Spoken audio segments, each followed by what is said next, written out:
Olá pessoal, tudo bem? Então hoje eu quero falar com vocês sobre a Sociedade de Advogados. A Sociedade de Advogados, os advogados eles podem se reunir-se em sociedades simples de prestação de serviço de advocacia ou constituir uma sociedade unipessoal, que seria de um único advogado. Quando que a sociedade ela vai adquirir a personalidade jurídica? Ela adquire a personalidade jurídica com um registro aprovado de seus atos constitutivos no Conselho Seccional da OAB, onde estiver a base territorial. Tudo bem? A sociedade unipessoal de advocacias, ela pode resultar da concentração por um advogado das cotas de uma sociedade de advogados, independentemente das razões que motivaram tal concentração. Então, assim, o que não pode acontecer? Quais são as vedações?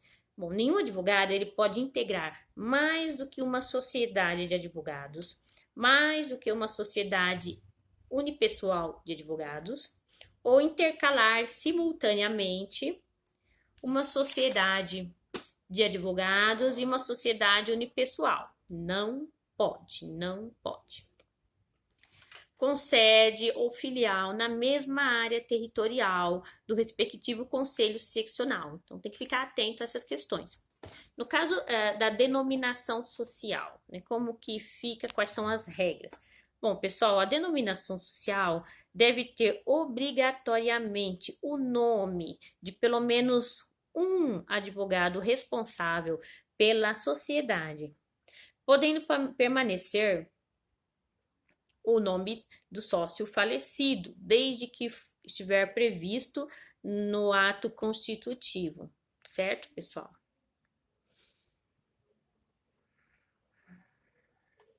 Também, no caso aqui da sociedade unipessoal, também deve conter obrigatoriamente o nome do titular, o nome completo ou parcial, e deve ter a seguinte expressão: Sociedade Individual de Advocacia.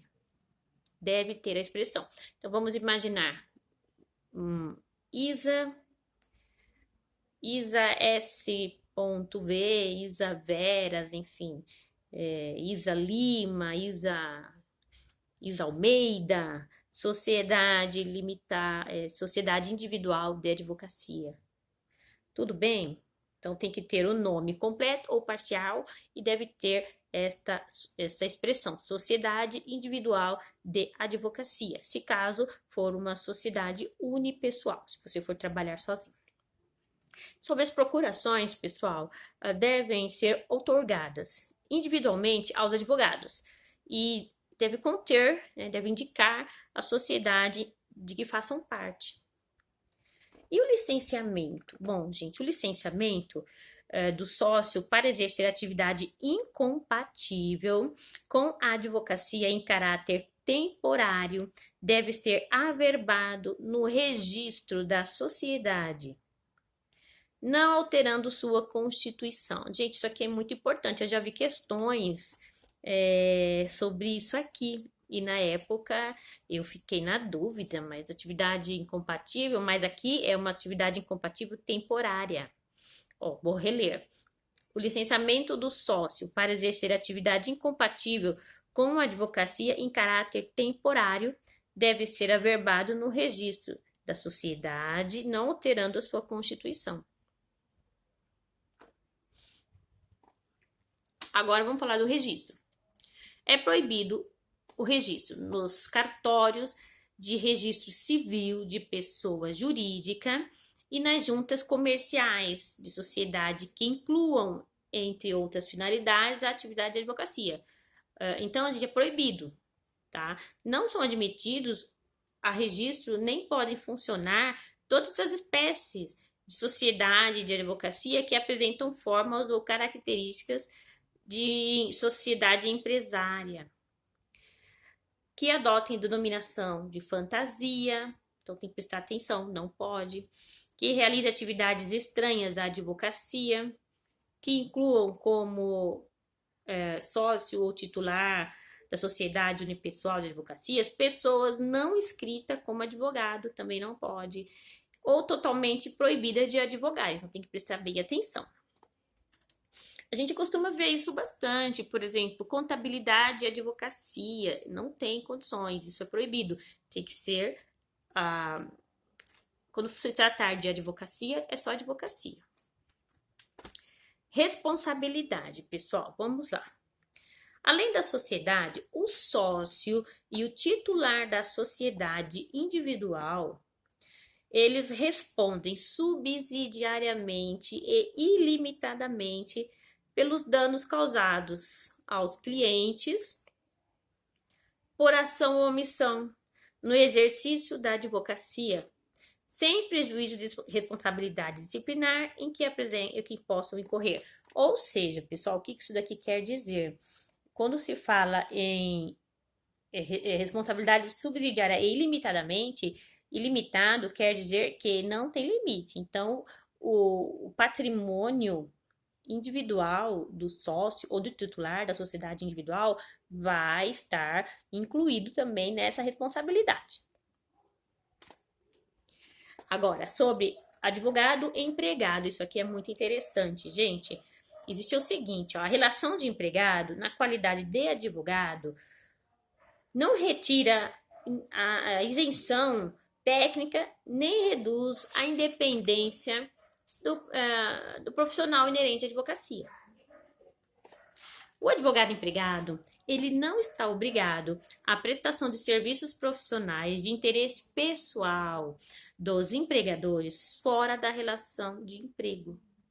Certo, gente? Ou seja, nós vamos tratar sobre a empresa. Dentro da nossa relação de emprego, aqui eu advogada, você empregador, nós vamos tratar sobre essa empresa. Você teve um problema pessoal, eu não sou obrigada a trabalhar isso, a não ser que eu queira que a gente vá acordar sobre isso. O salário mínimo profissional do advogado será fixado em sentença normativa, salvo se ajustado em acordo, convenção ou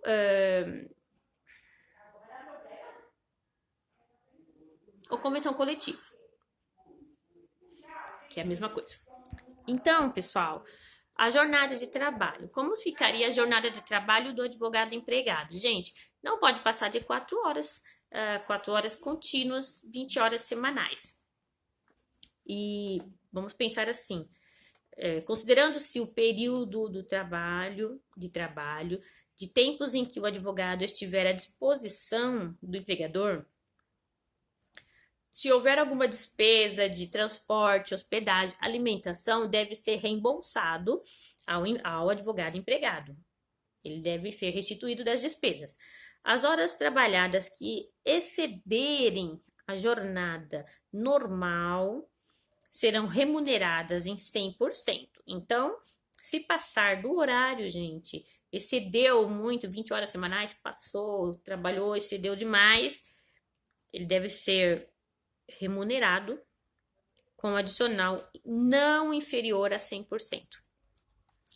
Agora sim, gente, o que se refere ao horário noturno, das 20 horas de um dia até as 5 horas do dia seguinte. O que passar disso é considerado como horas noturnas. Horas noturnas, existe o acréscimo de um adicional de 25%. Nas causas em que for parte o empregador ou pessoa por ele representada, os honorários de sucumbência serão devidos ao advogado empregado.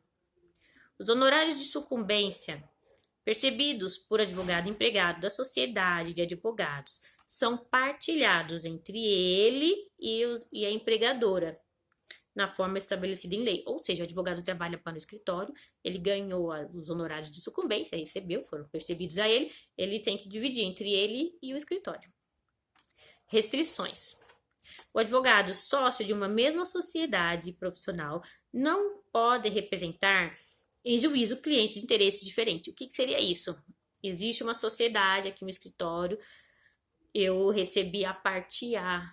O meu colega também da mesma sociedade não pode receber a parte B. Não podemos, a mesma sociedade, representar partes diferentes em juízo. Então, tem que prestar atenção nisso também. E sobre a filial, gente, a filial, isso aqui caiu na OAB, na última prova do exame da ordem. O ato de constituição da filial deve ser averbado no registro da sociedade e arquivado no conselho seccional. Detalhe, onde se instalar, ficando o sócio, inclusive o titular da sociedade unipessoal, obrigados à inscrição suplementar. Então, gente, vamos voltar lá na questão. A questão que caiu na prova da ordem falava o seguinte: a Sociedade de Advogados A e B está sediada no Rio de Janeiro. Entretanto, por razões de circunstâncias de mercado, seus clientes, verificou-se que seria necessário, ao bom desempenho de suas atividades profissionais, constituir uma filial aonde? Em São Paulo. Em São Paulo. Então, vamos lá. Letra A.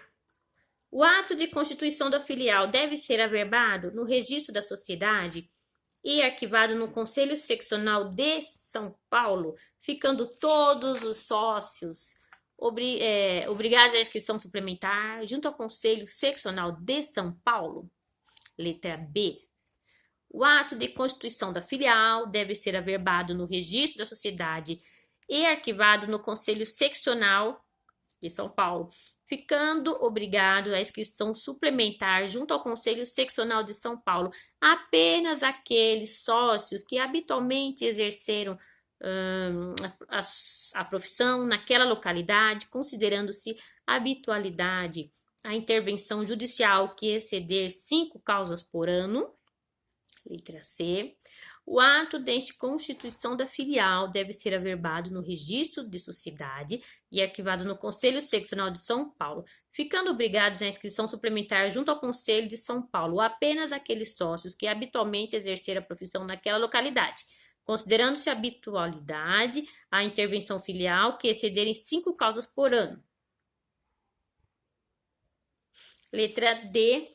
O ato de constituição da filial deve ser averbado no registro da sociedade do Conselho Seccional do Rio de Janeiro, ficando todos os seus sócios obrigados à inscrição suplementar junto ao Seccional de São Paulo. Gente, é a letra A.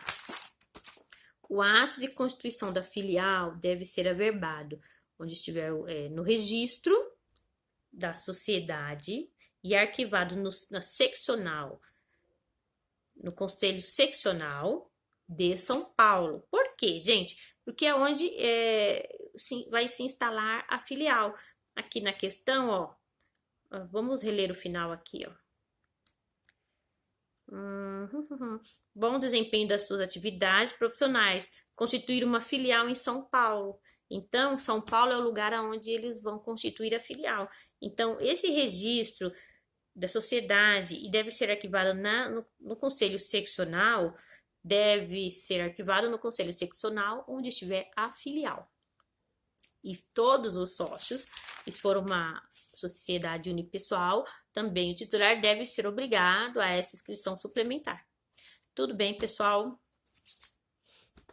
Até mais.